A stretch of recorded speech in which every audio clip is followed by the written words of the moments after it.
தமிழகத்தில் இனி அடுத்து வரக்கூடிய நாட்களில் மாலை மற்றும் இரவு நேரத்தில் லேசான மழை முதல் கனமழை பதிவாக வாய்ப்புள்ளது. மறக்காமல் லைக் பண்ணிக்கோங்க, சப்ஸ்கிரைப் பண்ணிட்டு பாருங்க.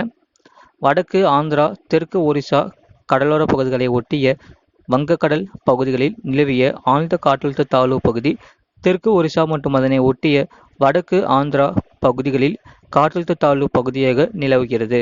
மேற்கு திசை காற்றின் வேகம் மாறுபாடு காரணமாக அடுத்து வரக்கூடிய நாட்களில் தமிழ்நாடு, புதுச்சேரி மற்றும் காரைக்கால் பகுதிகளில் ஓரிரு இடங்களில் இடி மின்னலுடன் கூடிய லேசான மழை முதல் மிதமான மழை பதிவாக வாய்ப்புள்ளது.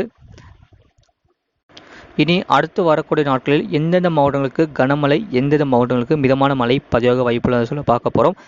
கனமழை பெய்யக்கூடிய மாவட்டங்கள் நீலகிரி மற்றும் கோயம்புத்தூர் மாவட்டங்களில் கனமழை பதிவாக வாய்ப்புள்ளது.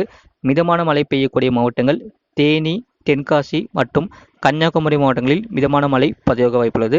ஆங்காங்கே ஒரு சில மாவட்டங்களில் மட்டும் மாலை மற்றும் இரவு நேரத்தில் ஒரு மிதமான மழை பதிவாக வாய்ப்புள்ளது.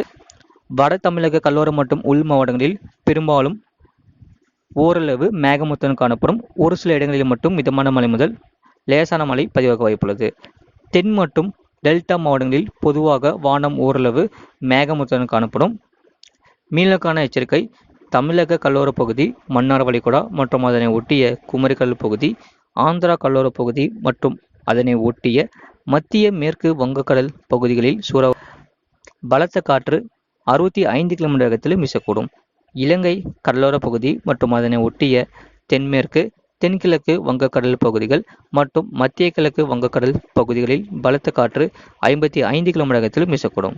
அரபிக்கடல் பகுதிகளில் லட்சத்தீவு பகுதி, வடக்கு கேரளா, கர்நாடகா கடலோர பகுதிகள் மற்றும் அதனை ஒட்டிய மத்திய கிழக்கு அரபிக்கடல் பகுதிகளில் பலத்த காற்று 55 கிலோமீட்டர் வேகத்தில் வீசக்கூடும்.